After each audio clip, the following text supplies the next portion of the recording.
Sur ces photos, le jeune Mohamed Amrouni. Il a 17 ans et il a quitté son domicile le 31 juillet pour faire le djihad en Syrie. Sa famille est encore sous le choc.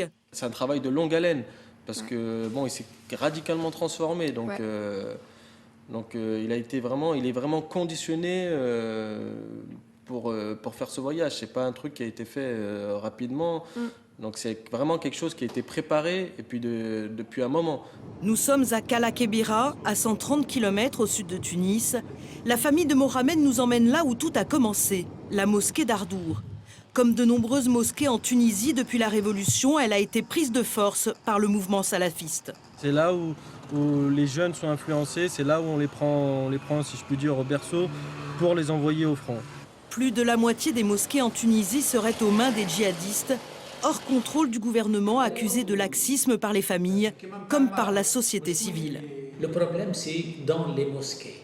Là, ce sont les lieux où le gouvernement doit faire quelque chose. Parce que c'est dans ce mosquée où on peut inciter à la violence, où on peut inciter au djihad, où on peut faire tout. Et plus que la moitié, à ce que je sache, des mosquées ne sont pas sous le contrôle du gouvernement. La famille de Mohamed a décidé de se battre. Le jeune garçon a tout laissé derrière lui. On estime qu'entre 800 et 1000 jeunes auraient été enrôlés pour aller combattre le régime de Bachar el-Assad. Malheureusement, peu de familles acceptent de parler. Nous, on ne parle pas que pour mon frère, on parle pour toutes les familles qui ont peur de ces gens malades, en fait.